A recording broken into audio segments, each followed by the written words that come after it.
So classic skiing or striding is all about kicking and gliding, right?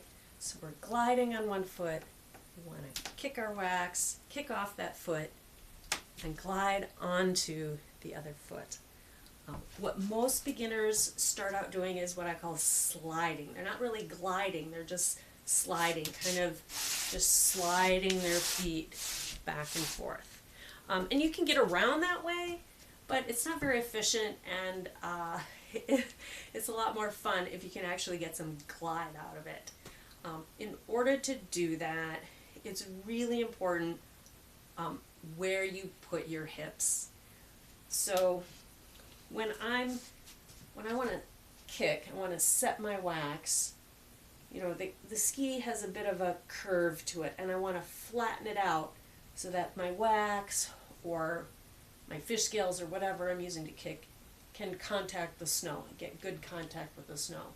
So when I'm going to kick, I need to have my hips kind of drop straight down like this. So I say you want to kick down, not back. If you just try and kick back, you often slip, and it makes skiing harder. It makes it harder to glide. So I want to keep my body weight directly over my foot when I kick. So here I am. I'm gliding on this foot. I'm going to kick off of it and glide onto the other foot. So I'm here. I kick my wax and I glide onto the other foot. Now you can see my hips moved forward from this foot up over this foot. A mistake that a lot of beginners have is they keep their weight between their feet. But if your weight is between your feet, you can't glide on that foot, because you have to be up over your foot in order to glide on it. If you let it stay back here, you're just going to be sliding. And that's also true side to side. If I'm gliding on one foot, I have my belly button over the one foot. I set my wax by going straight down, and I kick onto the other foot. My weight comes up. It also goes side to side. So now my belly button is over the other foot. So in addition from going, from this foot up onto the other foot, it also has to move to the side a little bit.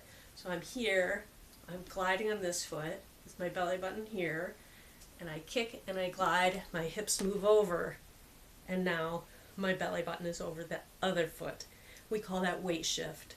So you have to shift your weight side to side so you can balance and glide on each foot, and you also have to let your hips come forward to get onto the ski you're going to glide onto.